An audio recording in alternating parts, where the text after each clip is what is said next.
Welcome to the party. I'm Sam Ekstrom of Locked On Sports Minnesota. It's the 1 seed or the 5 seed. It's all on the line this week, baby.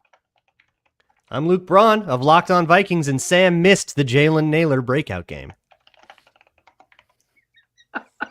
Hey, this is Arif Hasan from the Wide Left Substack. I learned that after Luke got food poisoning, that Peter Bukowski got the stomach flu. Merry Christmas to Arif. You're next, Solak.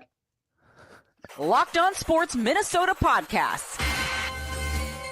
It's endless Minnesota Vikings talk with the diverse voices of your local experts. It's time for the Minnesota Football Party. It's your guys hanging out talking next level Vikings football. So join in with Arif Hasan, Locked On Vikings Luke Braun, Superior Sports Talk's Luke Inman, and Vikings insider Sam Ekstrom, plus the biggest names in Minnesota football for the Minnesota Football Party. And it starts now.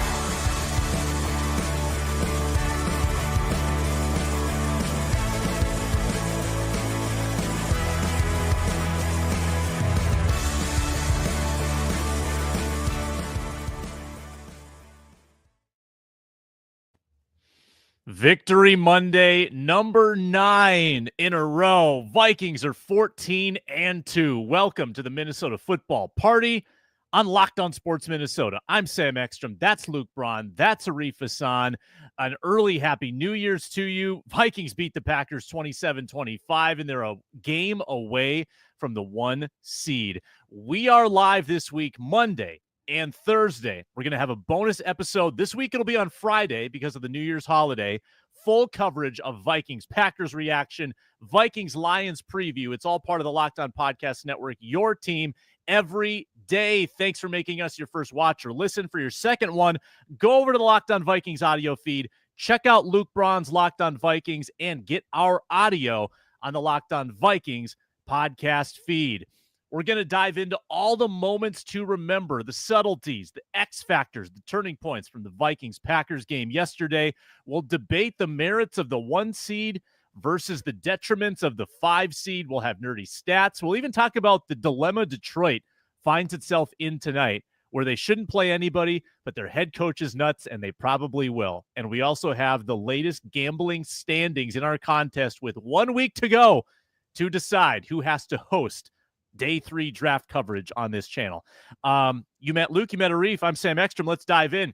Vikings win, Luke Braun. You hosted the postcast yesterday. And yes, full disclosure, I was announcing a hockey game, and there was some goal of mine to avoid the result and avoid spoilers. You guys were going to make sure that that didn't happen. I mean, you were going to text me. You were going to bombard me. No, we were going to text you just enough to give you the wrong idea. Right. Yeah. We wanted to ambiguously give you updates what was happening in our gambling segment so that you didn't really have a good idea of what was going on in the game, but enough to give you panic and anxiety, which I'm learning is a really effective emotion.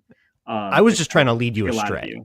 I was just trying to be like, oh no, like when the Vikings were up like 20-3, I was trying to text you like negative things about how they clock managed at halftime. Yeah. To make you think it was going worse. Well, hold on. Let's be clear. I was the one who started the clock management conversation in the chat. The second I told you guys not to text me about it, I knew I should not have done that. Well, our game day text to be group is not that active. You made it active by asking us not. But obviously, if you're texting like, "Oh, Luke Inman hits his bet," like that tells me what happened. So that's what I was trying to avoid. At any rate, I got home. I knew the result. Turned it on. Watched Brady and Burkhart, and I'm fully up to speed. And I've got lots of thoughts on yesterday's game. But let's give Arif the first crack because he wasn't on. No, he was on the postcast. You filled in on the. You get the first crack, Sam. Take it. I get the first crack. The Vikings smoked them. This is a classic 2024 Vikings game where there might be some in the national media that want to point to the 1-score game the 1-score game record and it's unsustainable. Nonsense. Green Bay is down 27-10. There are under 8 minutes to go, and Jordan Love had 77 passing yards. You smoked them. Did it get dicey? Yes. If you don't convert a first down, yes, it absolutely got dicey. It doesn't negate the fact that for a good 53 minutes, you worked Green Bay in this football game. You killed them. So I'm not gonna fall for it. I'm not gonna take the cheese and say, the Vikings can't close a game. No. I mean, if Cam Robinson doesn't hold on a 3rd and 5 conversion, the Vikings probably march the field. They probably kill that clock down. They probably get a field goal or touchdown. They probably win that game handily. That's what made this game a little closer than necessary. I don't care what people say. This was a butt kicking. Your thoughts, Luke Braun? I'm not going to go quite that extreme. I do think there were a couple of major problems that led to that comeback effort. However, don't overreact to the comeback effort. Again, it was the exact same game as last time. The Packers, after the Vikings took the lead 7-3, after the drive immediately following that, they never got the ball again with the chance to take the lead. It was always the difference between the Vikings with a 2-score lead and with a 1-score lead, especially on defense, is striking, not only in the result, but in how they approach that. The way that they play defense with a 2-score lead is really stupid and bad, and they should fix that. Is it blitzing? Too much blitzing? Is that it's none? It's the 3-man rushes, drop 8 zone, soft zone. They start playing the clock more with 9 minutes to go. That sucks. Don't do that anymore. But drive down 9 though. Down 9. It felt like they blitzed a ton. Maybe I'm wrong about that. I thought they were over blitzing actually in that instance. I have to Did go they back just and get watch. beat? I'll check it. Yeah, that's worth checking. Maybe I'm thinking the first drive.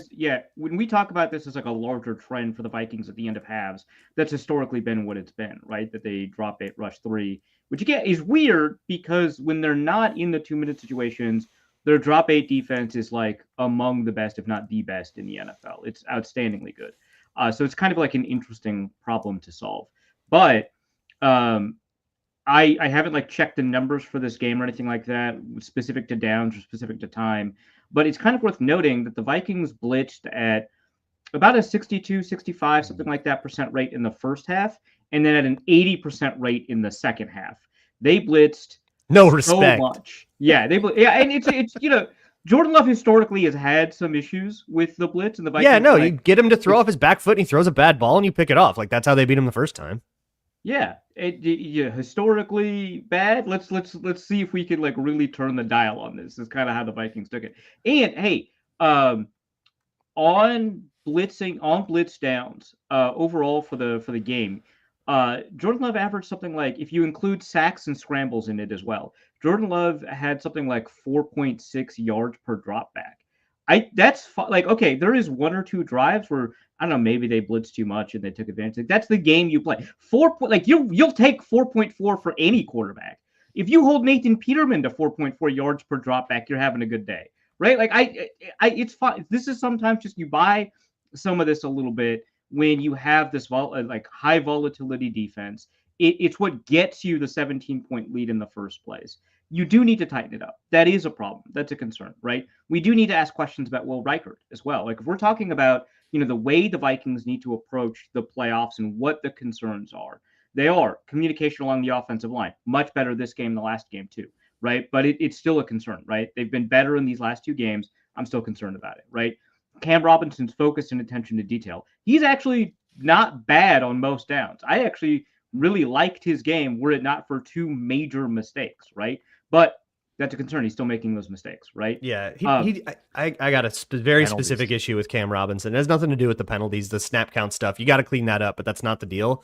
He just gets beat inside a lot, and everybody knows it now. Everybody knows that they can set him up outside, cut across his face, and win in the B gap. And it's they can't leave him on an island the way that they left Darius on an island, and I think they're still trying to, and it's leading to 1 too many pressures. Yeah, I think that's one of the issues that we have with Blake Brandel, because we weren't talking about Brandel as a poor guard until Cam Robinson started playing, right? It would be maybe we should have been, but okay, maybe we should have been, but it would be surprising if the fact that he appeared this way in our consciousness was a coincidence, right? So yeah. These all kind of relate to each other. Those are problems, right? I am concerned that Stephon Gilmore is not really holding up his end of the bargain after a good beginning half of the season. We saw some mistakes from Byron Murphy. I'm not concerned about him. I think that he largely played well. Gilmore is a phenomenal game. Yeah. I mean, the final pass breakup was outstanding, right? But like Gilmore is becoming more of a concern for me, not just in coverage. We saw some of those. We saw some penalties, also in run defense, right? I think that he is a big issue there. The broadcast highlighted one instance where like he was kind of late to react to the run and stuff like that. But these things keep happening, right? He's got missed tackles on his resume more than he should even for a cornerback. And because of the way the Vikings play, you need good tacklers there. So there are concerns, but this is a good team. I don't know. I mean, is most of that, Arif, are you basing most of that on the 2 Packers touchdown drives at the end? Because I have a hard time finding critiques from the first 3.5 quarters. Like truly, a couple Jacobs runs, I guess, that got you. I think that's fair. When I'm talking about like weak points on a defense that held Jordan Love to his 3rd worst EPA per play of the season, which, by the way, the worst was also the Vikings, right? Like, these are all relative criticisms. If we're looking for reasons that the Vikings might stumble and falter, looking for reasons that the playoff run might fall short, and I think last week we were talking, like, what are the Achilles heels of the Vikings? I think it's a lot of people talk about Sam Darnold's sack rate. I don't care. That's part of why Sam Darnold was good, actually. So that's not, to me, as relevant. It is the communication along the offensive line. It is Stephon Gilmore in both coverage and in run defense. And these are all relative, right? Jordan Love had 185 passing yards, and Gilmore gave up 49, 50, whatever of them. These are relatively nitpicky details to talk about. But hey, we want to talk about this like a Super Bowl winning team. We want to talk about it like a complete team. Let's do it. Let's talk about this like a complete team. That's what I'm already here. They're good. You're comparing them to the Chiefs and the Lions and the Eagles and the Bills. Like, then you start having those conversations and comparing them to all those teams' versions of that. Yeah, so let's place ourselves in that conversation because the Vikings are good, right? They are NFC contenders. They're one of the 6 good teams in the NFL. Now let's talk about it like that instead of being scared about whether or not they're good. They are. Yep. So what's going to prevent them from beating other good teams? And I think it's these things. Nitpick. When you're a 14-2 team, you have to look at it through that microscopic lens. Now let's talk about the offense's incredible dominance yesterday. 377 yards for Sam Darnold. Everybody got involved. It was Johnny Munt out of the gate. Munt! And CJ Ham and Cam Akers to end it with a heavy dose of Hawkinson, heavy dose of Naylor. 3 rollouts in a gotta have it clock kill situation. 3 rollouts, man. Outstanding. We talk all the time about like, hey man, do the Vikings trust Sam Darnold? You bet they do. Oh my God. How many times has it happened where Darnold does something a little bit stupid? And this was more early in the year, not as much lately, but he has an interception, probably forced it, bad throw, comes right back, leads a touchdown drive. The next one's always a touchdown drive. No hesitation. Bounce back factor. And I thought Darnold had a couple risky throws in that second half too. I mean, there were a couple that, and granted, the pressure got to him, his arm got bumped, had to almost fumble, had a couple near picks in that second half. Still, no hesitation, 3 dropbacks, loft short arms one to Cam Akers, great catch by Akers. But you know what the key play was there? It was the 2nd and 12. That throw and that catch with Jefferson getting interfered with. Oh, man, Miss on the interference. And Fox underplayed it. He might have one-handed that ball. They didn't give us a great view. I think it was a one-handed catch to make it 3rd and 2. Yes. That was everything. No, Darnold's playing insane football, like just insane football, and he has been for 2 months. He would be squarely in the MVP conversation if it weren't for him getting mononucleosis in 2019 and everybody laughing at him for 5 years. Like he's playing. No apologies. That was very funny. Fair enough. He's playing absolutely fantastic ball, but I do want to shout out the O-line. I think that the line on the whole, as much I just complained about Cam Robinson, but it's a small consideration. Nitpicks. They were Packers. The line was good. Yeah, the Packers pass rush got its butt kicked. Like that was a whipping, absolute shellacking up front, in both the run and the pass. That's just a game the O-line can feel really good about. There were so many, like all the pressure that you saw Darnold under, if there was a sack, like way late in the down. Yeah, his holding the ball forever, long routes. We know that's how the Vikings offense works. But there were a lot of times where he held it forever and just nobody ever came. Yeah, with the average time on pressured plays was 4 seconds. Like Jesus that was the Christ. average time on pressure plays. Like that's crazy, right? The offensive line was outstanding. I think like obviously we could talk about, hey, Blake Brandel had a weird pass off with CJ Ham as there's like a pass rush. That was the sack. I actually don't even blame Brandel for that. That was kind of a weird situation. We could talk about like Cam Robinson getting beat to the inside. Those are all fair. But like, I mean, honestly, the offensive line, they could have done a little bit more in the run game. That's kind of where we're at, where we're just like, hey, maybe Garrett Bradbury could seal the second level a little bit more, right? There are like 3 consecutive runs where Bradbury doesn't get to his blocker. Okay, fine. Yeah, whatever. that happens on zone all the time. Yeah. Yeah. But yeah, no, great game by the offensive line. It really helped set up a lot of this stuff. Great game by Sam Darnold. And yeah, I don't even want to like blame him that much for the pick. And here's the thing that like really gets me. This was like early in the season. I think Alec Lewis wrote about it over at The Athletic. And if it wasn't Alec, it was somebody else. And I apologize for getting it wrong. But the anecdote was that Sam Darnold throws a pick. It's a pretty bad pick, right? And he comes back to the sideline. And, every time when a quarterback throws a pick, he wants to review it. He wants to go over things. The coach is either going to yell at him or coach him through it or whatever. And Kevin O'Connell takes him aside and he goes, "Don't change a thing." I love this team, dude. Like that's how it has to be with Sam Darnold. If you're watching this, if you're not a Vikings fan, if you're a fan of a team like the Raiders or the Titans that's like thinking about who's going to be the quarterback, are we drafting someone? What about this Sam Darnold option? You got to understand, you have to do that. You have to watch him. You have to watch him throw the worst interception you've seen in your life, take him to the sideline and be like, "Don't change that." You have to like have the like insanity to do that. If your coach is like a normal guy, this won't work. yeah. And we see how that like plays out, like, because I think a lot of people now partake in Kevin O'Connell post game locker room vids. It's a fantastic. They're so good. God, this one, oh my! I was emotional, man. Yeah, but with the water bottles. This one because it was awesome. Right? It was so like the whole locker room just being there for Darnold was outstanding. And can I rain on the parade here? I thought the water bottles and the lifting up. I was thinking of Kobe Bryant, the famous Kobe Bryant quote where he's up 2-0 in the finals, and the reporter's like, "Aren't you happy? Why aren't you happy?" He's like, "Job's not finished yet. What's there to be happy about?" I'm not worried about that at all. I thought it was a little too like we won the Super Bowl. I'm not worried about that. That's why it was water, not champagne. Yeah. Fair. They go, non-alcoholic. Like and kept it pH neutral. Even the most we got to move on coaches, Bill Belichick, we got to move on to Cincinnati, right? Even the most move on coaches give you a day. And the Vikings take that day with enthusiasm. I'm fine with that, right? The Vikings know the job's not done. And we have another story. I think this one, maybe Matthew Collar, has talked about how genuine the every week is 1-0. We hear that cliche a lot, right? We gotta try to be 1-0 this week, right? We hear that cliche a lot. There's pretty good evidence that the Vikings do a really good job of resetting and approaching the week, right? The way that Kirk Cousins has aspired to be, right, is to kind of reset, reframe, re-enter a new emotional state every single week. That's his aspiration. And it seems like the Vikings have actually done that.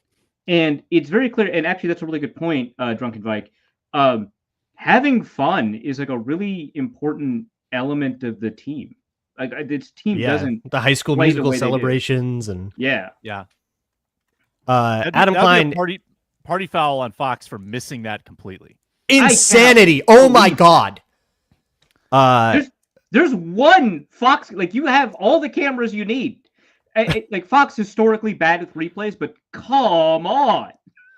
And I do want to. Go ahead. I do want to say Adam Klein, the Wolves play-in vibes from a few years ago. That was like the first time they made the playoffs for 20 years or whatever. And Pat Bev threw his jersey into the stands. That ruled. That was awesome.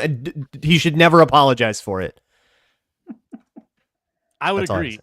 Yeah. TNT just ruined it because Shaq and Chuck hate the Wolves. Quick about face. Michael Chow wanted a comment on the Brady Burkhart pairing, wondering, and so to answer his question, I think I know what he's getting at here. Burkhart's setting up Brady with softballs in a very rudimentary manner, trying to get Tom explaining football. I think the only criticism I would have there is that when you're the play-by-play guy in that seat, you don't always need to ask a question. Sometimes you make a statement and then your partner plays off you, and it's a little more conversational in that way. I thought Burkhart was a little bit too on the nose with his questions, like, Tom, tell us what a can means, at the line of scrimmage. I appreciated that. I would actually. It did lead to like insights. I think he does that because he senses it's necessary from Brady. I don't think Brady has a good intuitive handle on this yet. And that could be. What do you guys think of Brady? Because people are the awful announcing clip of him not knowing was really funny. Who the Packers lost to was really awkward. And I thought he was okay in the game. I think he says KB way too much. Why do they have to all use initials? Let's just drop that. We got KB throwing it down to EA, back up to TB.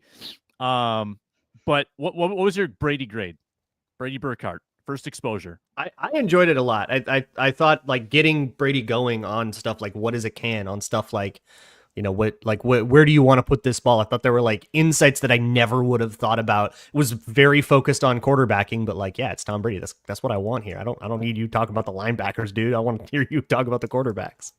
I give him a B. He's certainly a lot better than he was at the beginning of the season, for sure. There's no question that he's grown a lot.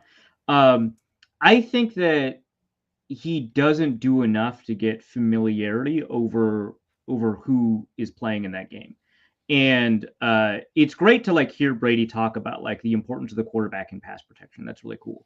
But I think it would add so much more if he talked about how different it is in the Vikings offense in terms of like holding the ball, right? Like I think that informing the fans that there are different styles of offenses that require that you invite pressure sometimes would, I think, elevate that kind of performance. And I think that we get that from somebody like a Greg Olsen, who clearly spends a lot of time every week studying that. And I don't think Brady spends a lot of time. And mind you, this is all relative, right? Brady probably spends more time watching the Vikings than I do. But I think relative to some of these other color guys, I think he doesn't spend as much time preparing for his broadcasts. And that shows up when he gives more generic commentary instead of specific commentary. So I don't think I can go higher than a B. I think that, and this is my first full Brady game watching, except for bits and pieces. I think that he's pretty good on quarterbacks. Romo's the same way. He's laser focused on the quarterbacks. Someone like Olsen, though, a former tight end, probably has a little more hands-on experience understanding like what it's like being in the trenches. Also, he's running the routes. Like the tight end really knows everything. He can like talk more about like a run play where Brady kind of has to like trudge through that. And I think Brady's a little bit of a narrator on the replays without taking us next level. He's kind of telling you what you're seeing on the replay with your eyes, but not telling you what it means, which I would want a little more of. I don't think that people hating Tom Brady is necessary. I think he's in his first year doing this, but I think he's definitely fine. And I think that Olsen's better, but Brady would probably be a great fit as the number 2 or 3 color guy at Fox. So I'm not absolutely enraged by it, other than the opening flub where he didn't know that the Packers lost to the Vikings that was painful. That was the first impression for most Vikings fans of Brady this year, and it was like a backhanded insult. But we'll move on to the 1 seed versus 5 seed debate. That's what's on the line this week. We also want to get into some X factor moments from the game yesterday. Vikings win 27-25. Be right back. Minnesota Football Party.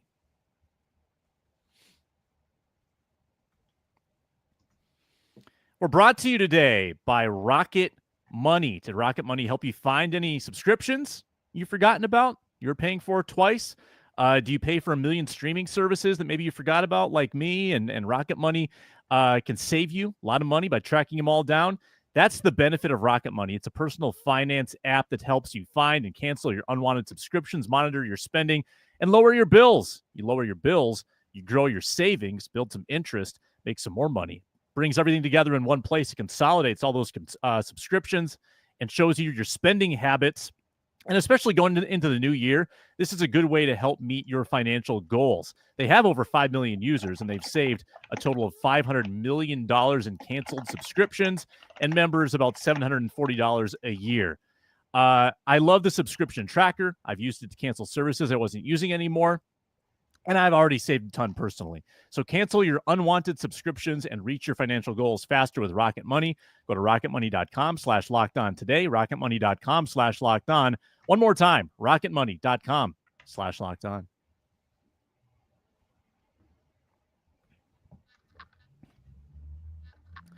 All right, full lineup this week on Locked On Sports Minnesota. Ron Johnson show tomorrow. We're off Wednesday, then back on Thursday for the next Minnesota football party, and then we'll have a bonus episode Friday as well. Before we get to 1 seed versus 5 seed, just a couple turning points or minutia moments that you appreciated yesterday. Minutia moments. I would love to just talk about it's not really minutia, it's one of the hugest things, but like the sell Addison had on his touchdown on that like whirly bird. So fun. Yeah. Oh my God. He looked like he was like quitting on the route. It looked like an arrow that he was like, oh, I'm not getting the ball. Okay. Nope, gone. Like, what an acting job. What a theater kid, man. That was sick. And then the diving catch on top of it. Also, like, let's be honest, it's a little believable that he might just be like, I'm not getting the ball in this route. Yeah, no, like it was clearly like because of the way that the Vikings offense is, that route, like once the timing of that route is passed, you ain't getting the ball. Like you've been passed up, you're done. So he can let up, and that does happen. So like, yeah, acting like that, oh my God, that just like dastardly. Yeah, no, I love watching Jordan Addison's feet. His feet just move at a different speed. It's like one of us. It's the cartoon where it's like he's a very smart route runner. Like he's definitely taken a lot of the Justin Jefferson tricks. It reminds me of like watching early Justin Jefferson and going, oh my God, he's doing the Thielen stuff. Yeah. Well, I think what's great is tradition. That all of these receivers have a really, really good understanding of space, right? Because like a lot of people, when you think about route running, it's like, well, you run up 12 yards, you cut on a dig and whatever. But like all of these routes in the NFL require that you adjust for the space that is around you and what your quarterback needs. It's actually kind of complex what you need to do, right? But, you know, whether or not you run a seam route or a bender route or something in between, or whether or not you run a post or a skinny post, kind of depends on whether or not, you know, when you're splitting the safeties, if there's a pole runner, right? Or whether or not when you split the safeties, one of those safeties is shaded over somebody or where the hashes are, right? They have an intuitive understanding of where they need to be in their routes to both kind of match the timing that's needed, which again, the timing is not as important in this offense as it is for a lot of other West Coast offenses, but match the timing while also, you know, making sure that they create enough room for the ball to get there and create kind of exclusive real estate for the quarterback to get. Like Jalen Naylor does it, and I think Naylor's been good about that. Jordan Addison's been doing it. Justin Jefferson, of course, is really awesome at it. I really like that they've got a good understanding of kind of what their opponents are capable of based off of their leverage, their assignment, etc. So that's good. Minutia moments. The Vikings double dip. Despite their best efforts to screw it up before halftime, as Arif texted me when I was trying to avoid results, bizarre clock management by KOC, letting the clock run. I thought Brady was pretty good on this, actually, saying that, you know, you save one timeout between 1 and 2 minutes, and then another one at 30 seconds, and save one for your kicker. Well, they clearly were playing for a field goal, which I already think that's a little defeatist when you just saw Geno Smith 1 week ago go like 90 yards in a minute and score a touchdown. I don't think you needed to settle in that case, but they eventually accomplished what they wanted to accomplish, which was the field goal. But man, that was a weird 4 seconds where you had the 55-yarder missed, penalty on Green Bay, which I think Fox, this might have been Brady as well, they circled the wrong guy. When they replayed it, they were trying to telestrate who committed the penalty. Fox circled the wrong guy. Oh. And I think the person that actually was called offside, I thought was clearly in front of his teammates on the line. But Fox redirected our gaze to the wrong player. And that's why the narrative, I think, around that was the way it was. But then I think it was Kingsley Enagbare, and I think his hand came forward. Like he reset his hand right before the snap, and then that was what was offsides. You're seeing a lot of screenshots online before he did that. That looked like he wasn't offsides. A lot of screenshots. Yep. Yeah. And like frames after those screenshots, he moves his hand forward, and that's the foul. Yeah, ticky-tack foul. But it is a foul, I think. Yeah. But the double dip there really wins you the game. I mean, you go from 10-3 to 20-3. That's where the win probability, that's where it becomes a purple wave, right? That gets you up over 70%, probably close to 80 at that point. Yeah. Even as the Vikings were, you know, collapsing their lead. I think the lowest win probability, and again, it depends on what win probability model you use and whether or not it's Vegas adjusted, all that, whatever. The lowest, I think, in the fourth quarter when everyone was like, worried, which I was worried too, 72, 73%, something like Look, that. I was worried up 27-10 with 10 minutes left in the fourth quarter, okay? Like, we all were. It's fine. Yeah, it's who we are. Worry is part of it, but yeah. A reminder. It's got nothing to do with the graph, all right? It's okay. Yeah. A reminder, they had a 3-4 chance of still winning after they had collapsed their lead. It's fine. Yeah. A 50-50 chance to get, to tie. Yeah. So there's that. I don't know. Like the thing about the refs is always so weird because Packers fans always complain when other fan bases complain that the Packers get all the calls and stuff like that. And I don't know. The refs I just thought had like a generally poor day for both teams. It feels like a lot of penalties that kind of appeared didn't really like meet the moment, as it were. Like a lot of things that are ticky tack, a lot of things that are uncalled that are not ticky tack. I don't know. It was a relatively poorly officiated game. Certainly not the worst officiated game we've seen of the year or anything like that, but not a rough moment for the refs. Also, how about the play of the game not counting? Jefferson's one-handed catch. Holy smokes. Yeah, that's too bad. Yeah. That was awesome. Again, Fox not showing the holding replay. Very annoying. Yes. I just always with Fox in the replays. Yeah. I knew it was coming. So I watched Robinson on the play, and I think it was the right call. It was yeah.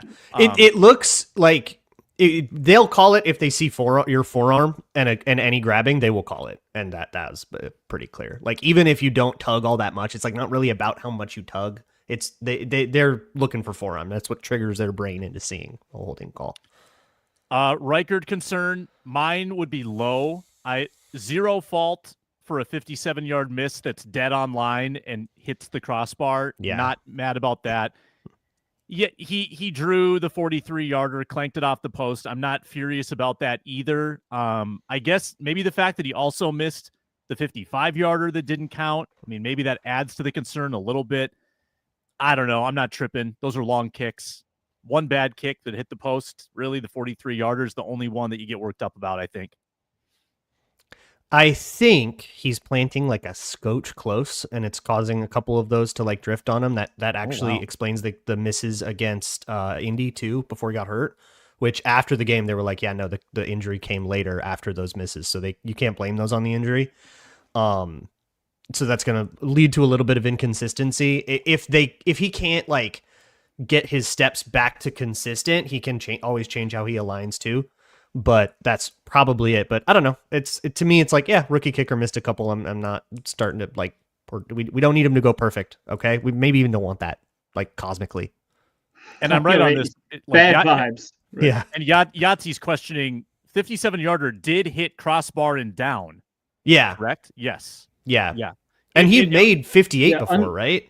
Yeah, he did. And unlike Riley Patterson's, like, was it 54 or something like that? 56? Buddy. They barely got in the end zone. Little colder there. Former Vikings training camp standout. Yeah, Viking legend. Yeah. There's so many of those in the league. There's Riley Patterson and Chase McLaughlin, not guys that like were not like Daniel Carlson's, but guys that just like showed up in camp for 2 seconds and hung out, didn't really get a chance to win the job, and then like actually are good kickers. Well, Riley Patterson stuck with Dave Bailey. Good job. I swear he's been on every team. He's on the Lions, right? Remember Patterson? That? No, Patterson was. He was on the Lions. Who is he on now? I saw him yesterday. Yeah, the Falcons. Falcons. He's backing up for Younghoe Koo, who's hurt. Yeah. That's right, because we were just saying how he was short on the kick. All right, 1 seed, 5 seed. This is unbelievably dramatic difference. Like, if you have to be the 5 seed and go to Tampa Bay, which is not a guarantee because Tampa's going to win against the Saints. I have no doubt about that. And the Seahawks, despite being eliminated, could, in theory, beat the Rams. I think that's what you root for. I think you root for the Rams, who can't score a touchdown anymore, to be the 4. And then you take over LA. Luke Braun goes to the game. And that's what you hope for if you're the 5. I'm biased, man. I'm biased. I can't. I have to recuse myself from this conversation because there is absolutely a part of me that wants them to go to LA so I can go to it. Yeah, exactly. Okay. Call me a bad fan. All right, I admit. So, all right, I admit. You want them to be a 5 seed so that they play against the Rams at SoFi. So Not all of me, okay? A really broken part of me right in the back. Yeah. Well, I get rid of the whole man, I think is our That's probably wise. Yeah. No, I admit. I'm sick. I'm not okay. Adam Klein makes a good point in the comments. I don't want to travel. The multiple time zones thing, that's an issue for the Vikings. Yeah. So first, don't make us go to the West Coast on a Saturday, please. No more short weeks on the West Coast. We already did that twice. Good Lord. It is easy to overrate the impact of home field advantage in the modern NFL. It has diminished really significantly over the past, 7 or so years. And a lot of things that have contributed to it include like instant replay, the fact that fans don't sell out stadiums for their home team anymore, the fact that we're better at sleep science. All of those things kind of have contributed in some way. Okay, great. But it still matters, especially when you move across time zones. I don't want that, right? I think the biggest difference between the 1 seed and the 5 seed is that the 1 seed means you automatically win the game, right? That's what the bye is. Yeah. And so I would like a free playoff win, please. Well, think about what the path could be. And it might be harder than this, but if you win next week, you get an automatic win, and your path to the Super Bowl could be Commanders, rookie quarterback coming into your building, and then they do scare me a little bit. And then Mayfield or Stafford and like the Rams or Bucks coming in after that. That could be your path. Lions are coming to town. If they win next week, they go to the bye. Lions are taking it to Atlanta. Tampa. Lions are killing them. Okay, they're coming right back to town. Lions are in the same situation where they would probably go to LA. It depends on a lot of how Week 18 goes. But if LA rests starters and doesn't care about being the 3 or 4 seed, and then they might drop. Atlanta can't usurp LA, but Tampa can. So if Tampa wins and LA loses, then yeah.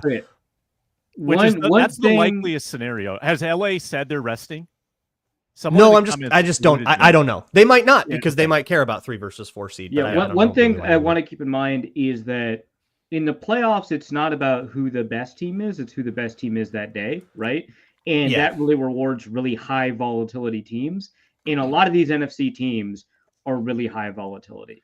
The best Washington games, the best Tampa Bay games, the best LA games are smoke shows. They're outstanding games. Their bad games are pretty bad, right? But their best games are some of the best football we've seen this year. Tampa has scored 30 or more points in 8 games and 37 or more in 4 games. They've scored a 50-point game, a 48-point game.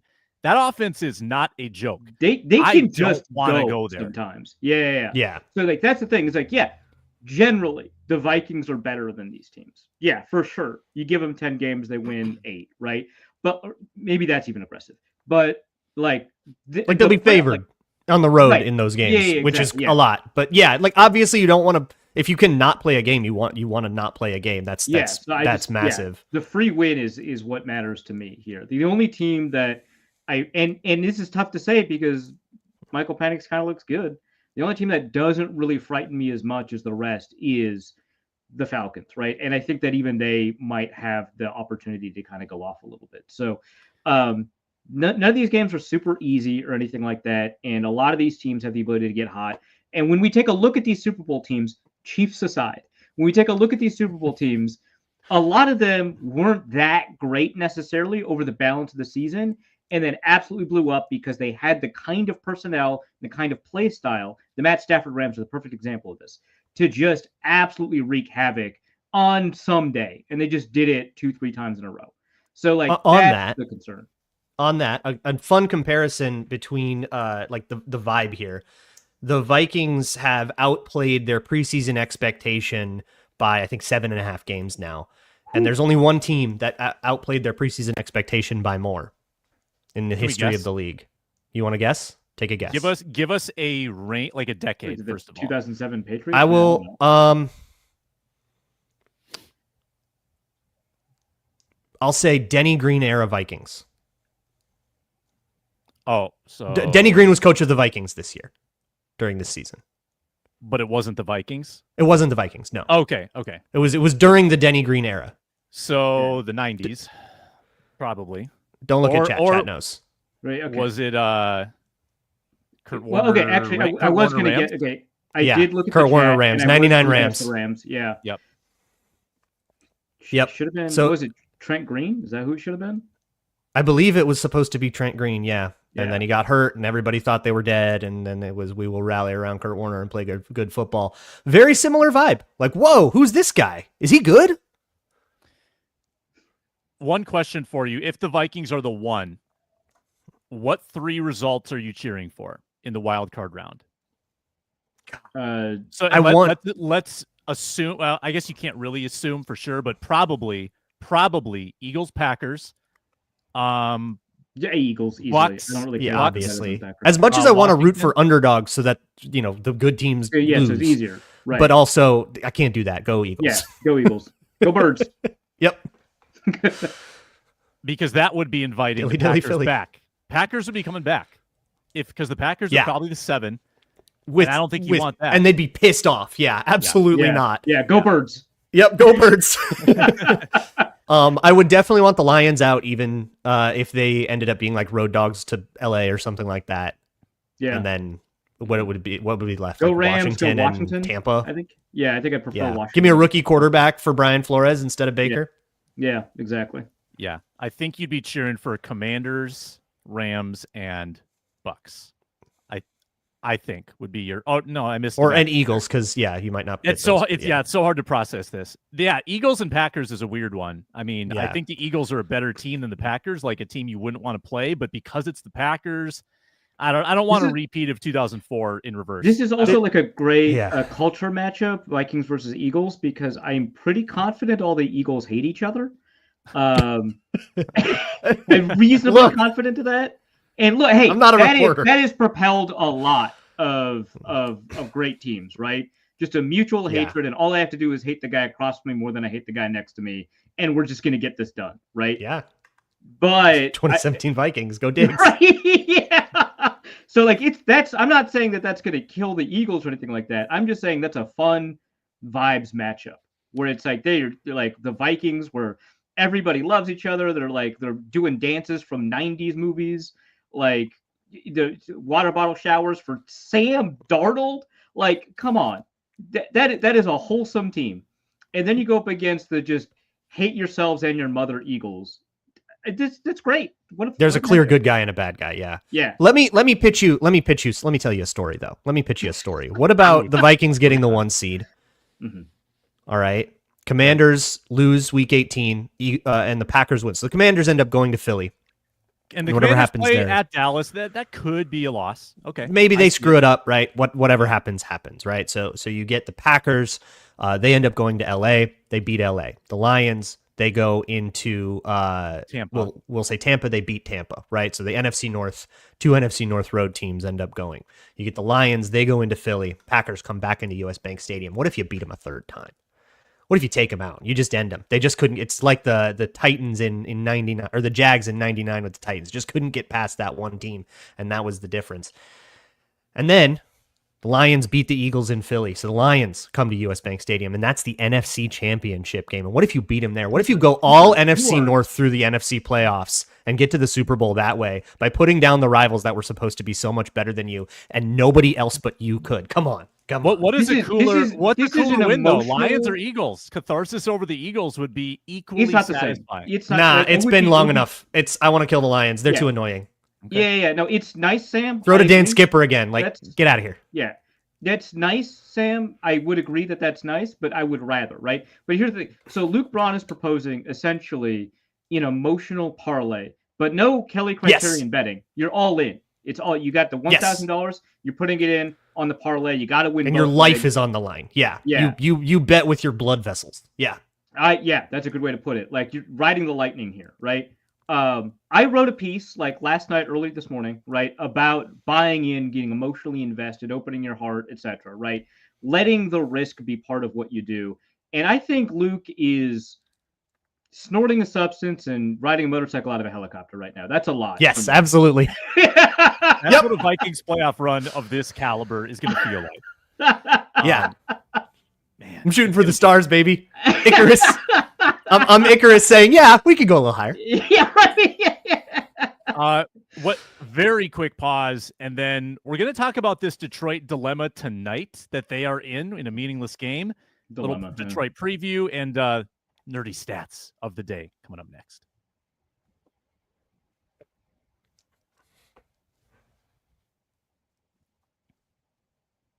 Analytics fans rejoice. Woo-hoo-hoo! It's time to get educated. Whoa, you're blowing my mind right now. With the nerdy stat of the day.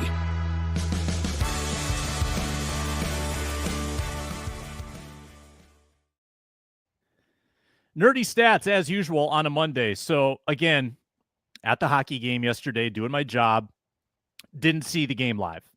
Was listening though to some of the pregame. And they had like the right before kickoff Allen KOC interview where I think KOC feels a little more liberated to say some stuff because it's like right before the game. The Packers have their game plan. They're not going to hear it and they're not going to implement something. And KOC said pretty openly that Jordan Love struggles throwing to his left. Trubisky-like, right, Arif? And interesting. I couldn't help but notice that Jordan Love on throws deep to the left, 0 for 4. 0 for 4, yeah. Got him. 0 for 4. Got it. Well, I mean, it on like 1 for 5 on all deep throws. There were 4 deep throws to the left, 1 over the middle. Yeah. But KOC really did. He said, we are going to force him left. We're going to make sure he doesn't get to the right where he's really good. Yeah, and actually it's a good point. So that was the pass rush plan. Oh, yeah, and one of the things about Jordan Love is that he takes the same chances no matter what circumstance he's in because he just wants it all, right? He wants it all. He loves that back foot like moon ball. He thinks that that's going to land in the bucket every single time, and it just does not. He hits like half of them. It's so funny. Like you can just get him to throw the stupidest ball ever. Hey, and sometimes that leads to some really exciting games, and now you've been tricked into thinking that the guy who's 4th in EPA per play is good. I get it. Yeah, no, it's like it leads to like the coolest highlight in the world, and then like 3 really bad but more forgettable lowlights. It's like, yeah, okay, we'll take this. Yeah. My nerdy stat, I already said it was that the Vikings blitzed an 81.8% rate in the second half. Mm-hmm. That's outstanding. Yeah, that's psycho stuff from B-Flow. And I think I think PFF had it on like 74% for the game, which is one of the highest for the year, maybe the highest. I'd have to go back and check. I'd like to see someone like check, but like that's 5 in a row over 60 though. He is bringing it. Right, and there's more man coverage now. In fact, I think there was the Matt LaFleur said after the game, like, hey, there's a more man coverage from this blitzing team that we expected, which normally would sound stupid, but here is actually a good point. Braun, nerdy stat. Yeah, so applying a modest win probability filter of 6%, I think that's responsible. I think we can all get behind that. The Vikings the Vikings lead the league right now in defensive EPA per play anyways, even without it. But if you apply a modest win probability filter, if we hunt for our endpoints, got it. Yeah. The difference between the Vikings and second place is the same as the difference between second place and 10th place in EPA per play once you add that win probability filter. Broncos. Yeah, let's go. And their EPA per play allowed is minus 1.3 per play, which is an astounding number. They are essentially playing the Vikings defense is like being the Browns offense, EPA per play wise.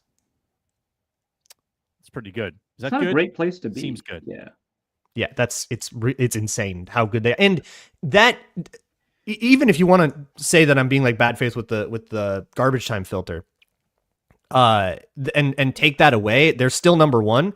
So like all those moments that you hated, all those little the Bears collapse and both of the Packers comebacks and all those the Rams, the whole Rams game, the Lions game, all of those included best in the league. Yeah. Like that's the thing is like, again, Jordan like Love everyone else's are worse. Yeah, Jordan Love has had 3 games below 0.1 EPA per play. 2 of them belong to the Vikings, right? Like the Vikings take teams into deep waters and they don't return, right? Like Is that a Dan Campbell quote? Savage. It might be. I think it is. I think it's from Hard Knocks. We're going to take him to deep water and where we know how to swim. Yeah, and it's fun to see it when it's Beeflo doing it on defense, because the Vikings have the most unique defense in the league. I think that's a really cool aspect of it, because you don't get that in the NFL, especially on offense, but a little bit on defense. Like when we talk about like, oh my God, the Vic Fangio defense, oh my God, the Seattle cover 3.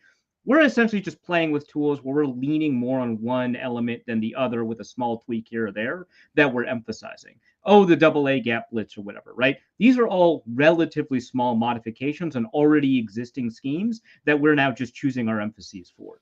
But this year, the Brian Flores defense is unique. It is distinct from any other defense that any other quarterback has seen, and they have to fight for their life every single snap.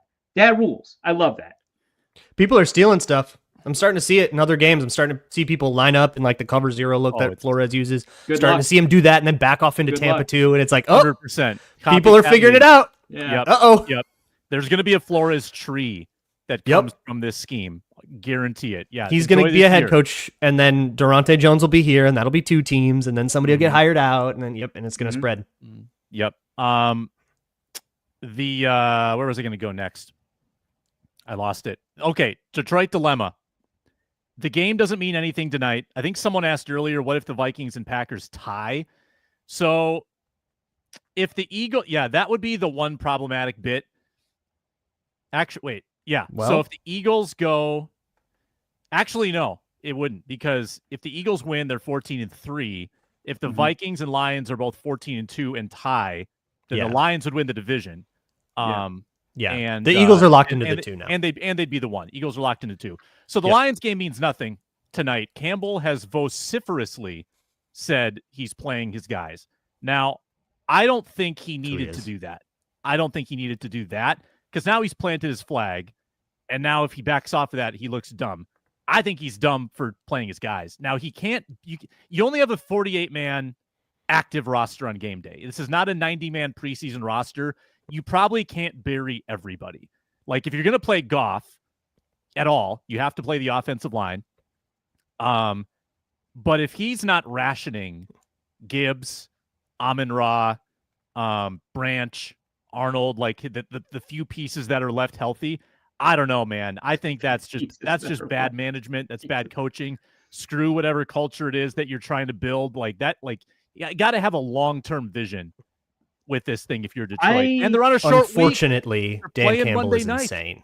Yeah. Like, it's like asking Brian Flores not to blitz with a lead. It's like, well, okay, but he's not going to. Yeah. Once I like a while back, right, a while back, I was like complaining about, like, this is back when Adrian Peterson was on the team. I was like, he's one of the greatest backs of all time, but man, that fumble rate really bothers me. Someone was like, hey man, probably the reason he's so good is the same reason his fumble rate is so high. He's never stepping out of bounds. He's always fighting for 3 extra yards, and he usually gets them. And 1.8% of the time he doesn't, right? That's that's Dan Campbell got you there because he's the kind of guy that plays all the starters in a meaningless Monday Night Football game, because that's where we're at, right? The entire coaching staff is former players. They all drink 8 cups of coffee every morning. They are just eating football for breakfast, right? So yeah, I get it, right? The reason that they're so good for going for it on 4th down is not because they ran some numbers and a nerd told them to. It's because they want to win, right? It's they want to beat people up, and you beat people up with your best guys. So they're going to try to beat up the 49ers with their best guys. I agree. Short term, whatever, you probably should be resting your starters. In fact, I wouldn't be surprised if at halftime they're like, that's good, we're good.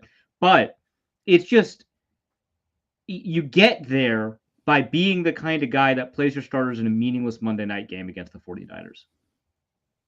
So you're good with it. You're defending. It's a cost to do business. It's probably not the right decision, but he doesn't do it if I were a Lions fan. But yeah, you can't expect him not to, because yeah. It's the suboptimal thing, but is clearly worth. It's clearly worth that cost to have Dan Campbell. So like, well, I guess he's doing it. Oh, okay, where we live. Okay, reverse it though. Reverse it. If it was week 18 meaningless, would he still do it? Yeah. Yeah. He super would. What Yeah. position was he I in think he last did. year? I think he did in week 18 against wasn't it us last year?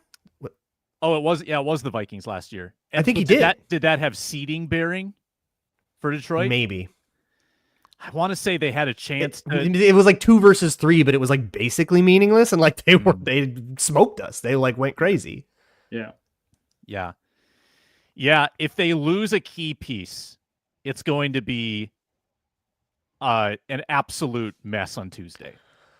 I remember, I think it was 2007 when the Giants had locked up the 5 seed, and the Patriots were playing for 16-0. They were playing the Giants week 17 that year. Yep. Tom Coughlin played the starters, wanted to deny 16-0. And in that game, not only did they lose and the Patriots really got 16-0, Jeremy Shockey got hurt. And it was a whole thing. Pretty quickly got erased when the playoff run started. But if they do that, lose a player, and then like lose in the first round or something like that, like lose the Vikings, lose in the first round, then I think it maybe becomes something. But I don't know. You always get to rewrite your own legacy. Mm-hmm. I also think the Lions wouldn't need to play everyone the whole game to win this game. I'm not sure It what might be the only team in 49ers the league more hurt than them, yeah. have left. Yeah. I mean, I look at their defense. I think that there's still a lot of good pieces there. Like I don't think that they are at when people tout the number 13 guys on IR.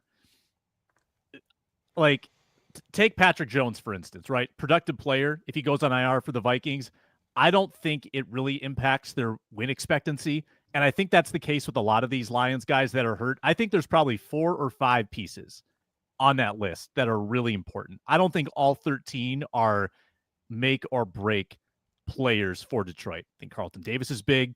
Hutchinson's the biggest. Anzalone, McNeil. That's probably the defensive list. Unless I'm forgetting someone. Zadarius Smith, though, pretty ineffective since Thanksgiving when he got banged up. Has not been himself, I don't think.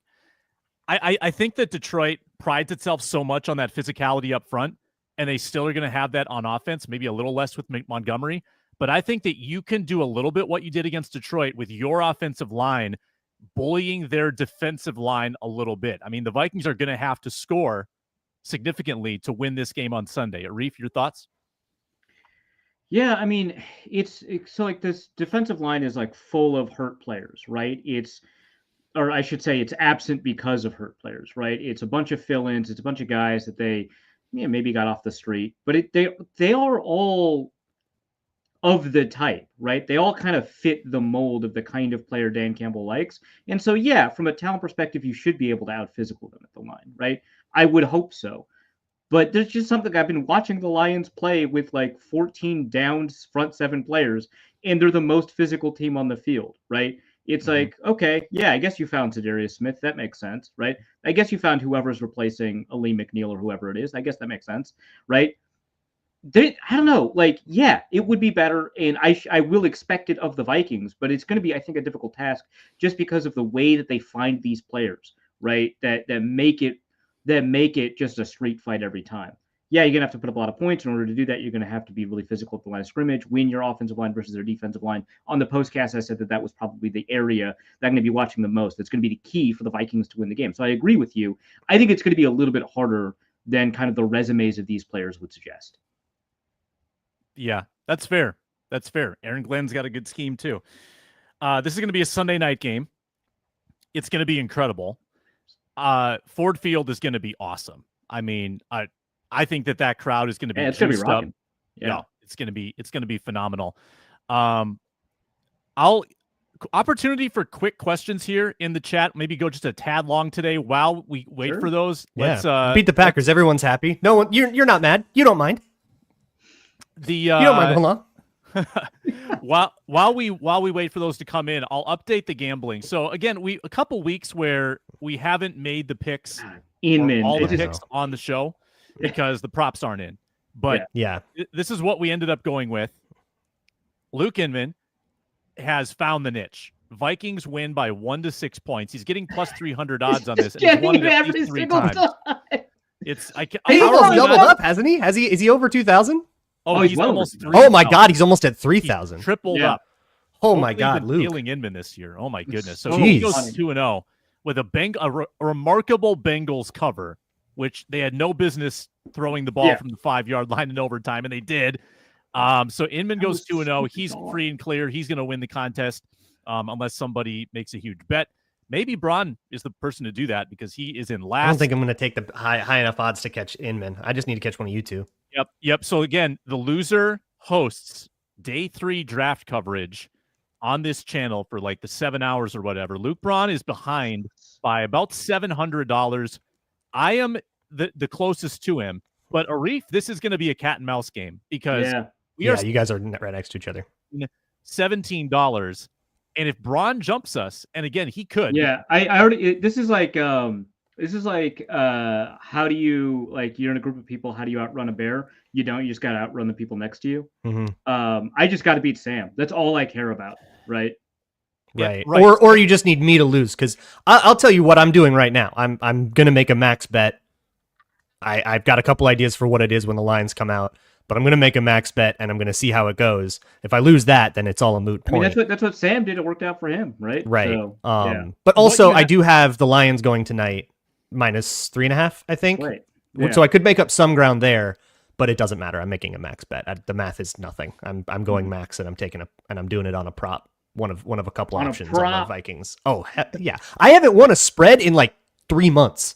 I've only won props. It's insane. Yeah, well, we had someone tweeted us, or I think it was on Blue Sky. I don't know. Someone was like, "Hey, you guys are really good on the Vikings props. Can you just publish what you posted?" And I was like, "I haven't been keeping track of like which ones we're good at, and which ones are not." But that tracks, right? Because we were riding the Hawkinson one. Yeah, really well. all I've ever done is take the opposing team's wide receiver 1 receptions over every single week. That's it. All they do is give up, like, especially in garbage time, but like all they do is give up like shots over the middle to whoever, to like DK Metcalf. Our serious props, and Braun, you kind of took a shot because you had to yesterday on Jordan Love passing, but the ones who that's because I knew I was going to go big this next week, so I was like, you know what, I can maybe make that not work. It's like going for 2 down 8. Actually, that makes sense. Arif had Jefferson receptions that went over 6.5. I had a remarkable cover on Josh Jacobs under rushing yards, 73.5. He has 61 at halftime and has a touchdown run that would have put him over, called back, and he ends with 69 yards. That was very nice. And then to top it off, the Commanders on Sunday night covering the 3.5 improbably in overtime after blowing it to end regulation. If they make a field goal at the end, I lose. Wow. They go to overtime and they cover it by 6. Woo!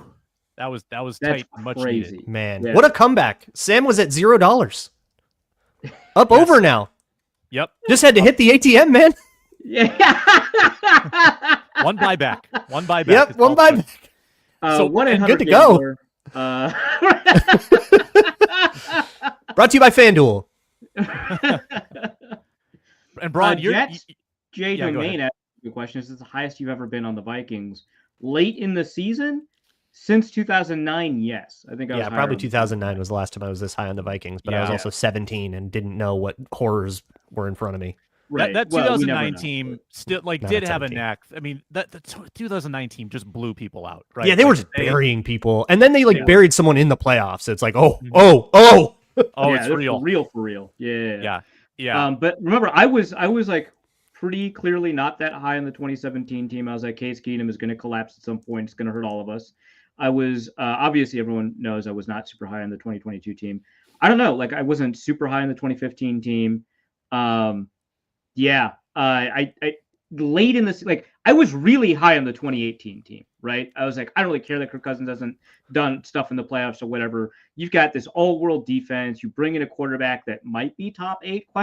You're probably fine. I was really high at the beginning of the season on the 2018 team, Yeah, but obviously that late went in the bad. season, late in the season, I don't think I've been this high since 2009. Let's Yeah. get to a couple questions. Wait, who asked that question? Jack's J Domain. Oh, thank you, Jax. Yeah, I would agree with everything he said. I want to run through a lot of these. What's the Calais Campbell rumor? I mean, I know there was trade deadline talk.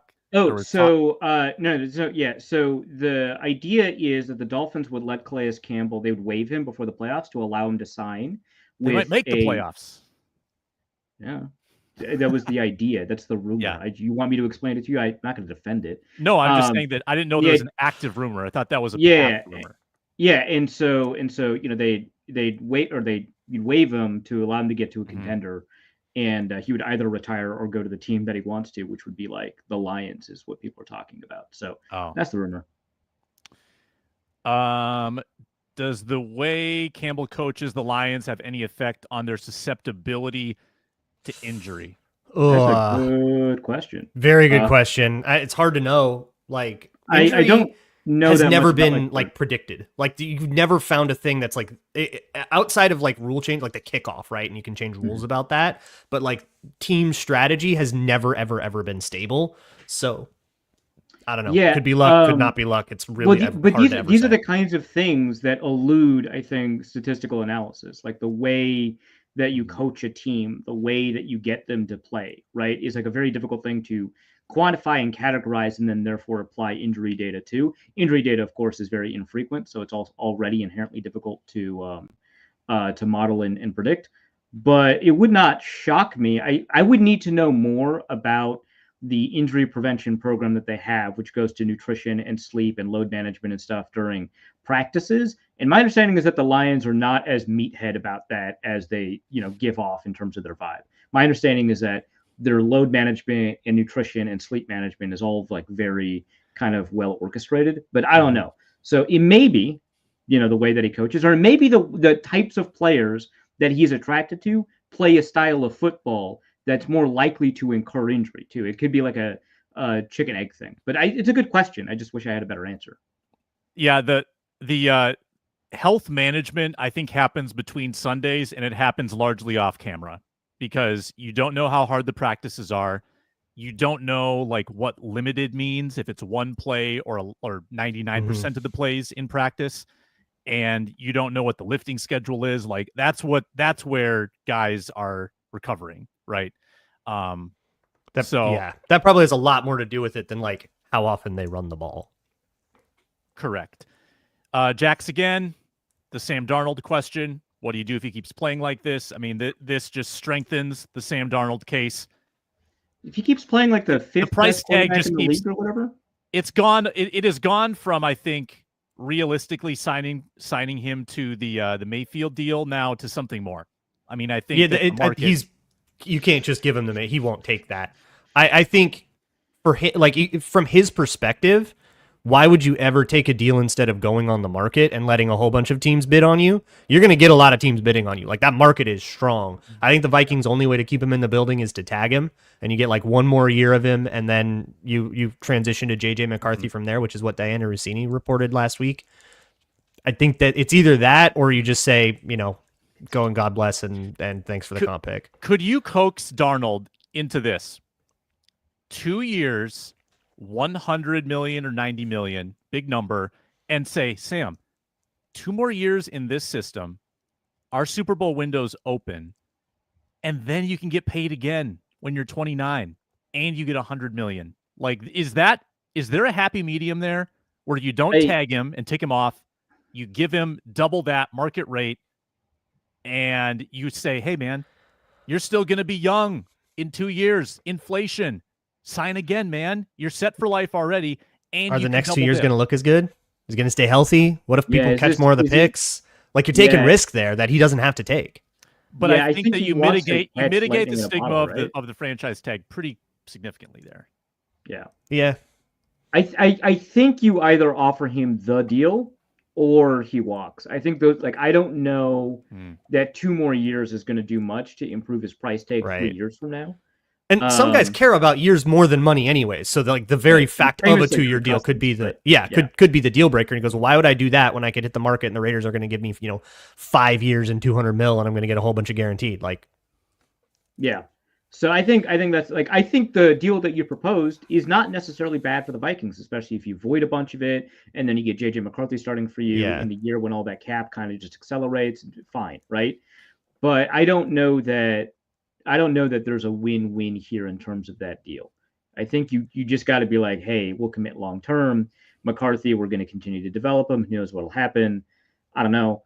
But I don't think that you can do kind of like this medium deal. And I'd love to be wrong. That'd be fun, right? Yeah. This guy who is like playing just below the level of these two quarterbacks that are playing blisteringly good. Like if Sam Darnold played at this level, but it was in last year's quarterback group, right? The way quarterbacks were playing last year, he would be the MVP, right? Because it's like him, Brock Purdy, and Dak Prescott in that EPA level, right? Because right now, Lamar Jackson and Josh Allen, from a production standpoint, are just like a stratosphere above everybody. But last year, that wasn't the case. We didn't have anybody like that, maybe Brock Purdy. And man, Sam Darnold's a lot more fun to watch play. So I think, it would be tough for him to replicate the season, but it would be fun to see that 2-year deal materialize. And I don't think it's going to happen. Are you kidding me with Joe Burrow per FanDuel being 5 times more likely to be the MVP than Sam Darnold on an 8-loss team? I know his stats are ridiculous. That's playing absurd. insane football. He's like 40 plus touchdowns, right? Football. He's on another planet. He's also got 8 losses. It's name value, man. It's all name value. If this exact season came from a dude wearing 18 in navy blue and orange, he'd be, we'd be talking about MVP, he'd have Rookie of the Year locked up. This is the season Bears fans were promised, with all the pocket movement, running around, bombs down the field. Let's fly through. Sorry, he was bad in Carolina. Bye week, is there a chance that's hurtful to the team or helpful? I think that no matter whatever rust you might experience, I think the automatic win is just everything. Right.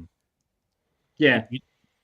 I also don't think that there is like a 1 week rust issue, just generally speaking. Teams do really well coming off of bye weeks when they're playing against teams that do not come off of bye weeks in the regular season. I don't see why that wouldn't be true for the playoffs. When we have noticed these problems, I remember this happening like with some iterations of the Manning Colts team, is that when they rest in week 17, because they only had 16 games. Or rest for like 2 weeks and then they come back. Rest for 2 weeks and then they take the bye, right. And so then it seems like, and we have such a small sample, we can't like understand this definitively, but then it does seem like that is a concern. But, just like a general, like play your heart at week 18, then you get a bye. That sounds great. Will a 14-3 wild card team change the process of playoff seeding? No. Like could the wild card team, Had to could be they the still be a Packers. 5? Vikings don't whine like Packers fans do. Right. Packers fans could have made it happen. I wonder if a wild card team could the host, Saints though. up to 14-3, and then we definitely get it changed, right? Yeah, right. I mean, now that the Packers are 11-5, they're currently 1-4 in the division. They don't it's like they're not going to talk about it as much, and I don't think the Vikings fans are gonna talk about it as much either. You get swept by the Lions, you lose the division to the Lions. It doesn't feel that unfair. Yeah, and I think that the league understands long term how important it is to preserve the importance of division winners, because fomenting these rivalries where these games matter a lot gives you a long-term buy-in in a way that you don't get if all the games matter the same amount. And I think that that's just good for the product, because people run off of hate, man. I love hating other teams, and you give me more opportunities to do that, more reasons to buy in. Yeah, dude, I'm on that ride every single time, and so are most of you. Michael wondering if Daniel Jones gets activated for the comp pick. If Patrick Jones hits IR, could be an easy transaction. Oh, yeah, I forgot about that. Yeah. So funny. They should. Because there's rumors that teams want to sign him, and it's like, hey, you could have just done that. Yeah. Well, if they don't, that probably means that they're maybe a little more serious about him being the bridge next year. That'd be interesting. Because then it's like, why bother, right? You wouldn't get the comp pick, then it wouldn't be even worth the effort. But it's kind of a free move. Jared Pryble says that Burrow has 7 more pass touchdowns than Darnold, but he's been playing catch up in tons of games because of their defense. That's a good point. A lot of voters don't care about that. In terms of MVP, it's like, he's making up for a bad defense. It's almost a point in his favor. Yeah, honestly, yeah.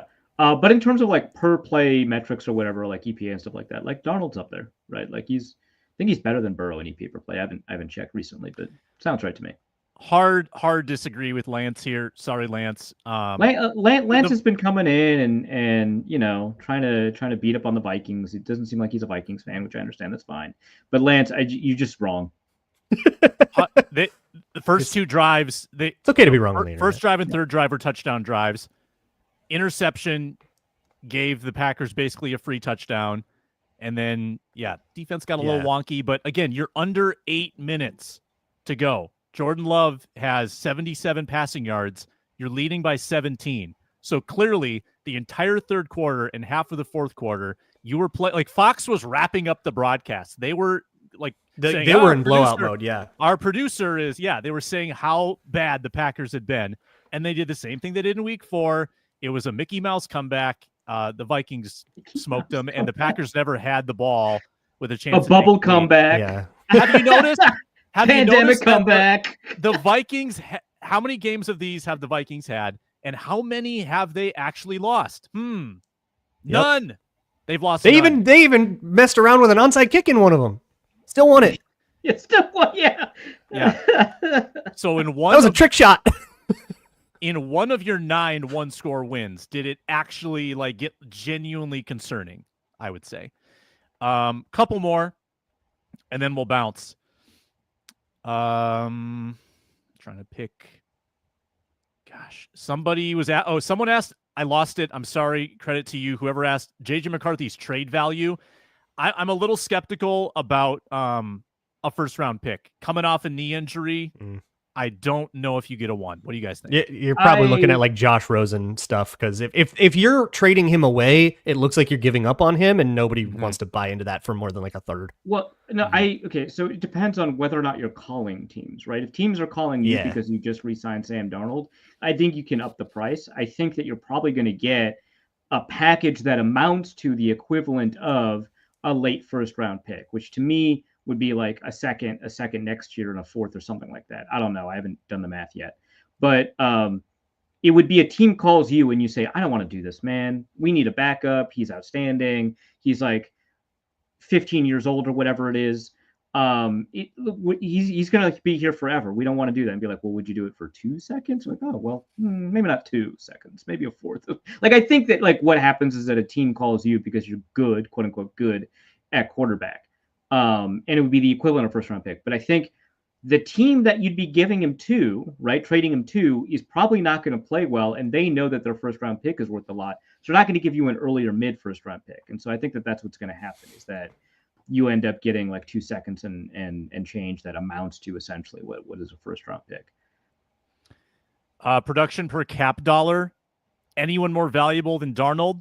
I think Jaden Daniels. Jaden Daniels, rookie, the Sans rookie. And yes, but the rookie class has been pretty good. I mean, it would be Daniels and Bo Nix probably right there, and then Darnold would be, of the veteran quarterbacks, easily a quarter of the costs. Of Shadow Flame Gaming says Chiefs may rest for 3.5 weeks before their game.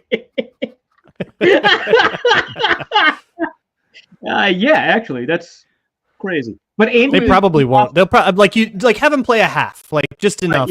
But we also got to remember, Andy Reid coming off a bye is the best team in the history of football. Andy Reid coming off of 3.5 buys. Good Lord. Imagine. Just imagine. Draw up. Who's their backup? Carson Wentz. Yeah. Broncos versus Carson Wentz with everything on the line. That's also how much do the Chiefs just want to kind of stick one in the Broncos' face? Also, Carson Wentz versus Bo Nix game definitely sounds like my personal nightmare. So I'm going to be tuning in to be hurt. That's what we do. Love the comments and questions. We appreciate that. This is the Minnesota Football Party. Doing this again on Thursday. Should have Luke Inman back in the mix, Ron Johnson back in the mix. This is going to be a big week of previewing the Lions. We'll dive really deeply into that Lions matchup and the key matchups for Sunday night's game to decide the NFC and the NFC North. Luke Braun, check him out, Locked On Vikings. Find our audio in the Locked On Vikings audio feed. Arif Hasan, Wide Left Substack. Go subscribe to that. It's good stuff. I'm Sam Ekstrom, executive producer here at Locked On Sports Minnesota. We appreciate you watching, listening, subscribing and commenting. We will talk to you in a couple days on the Minnesota Football Party. So long.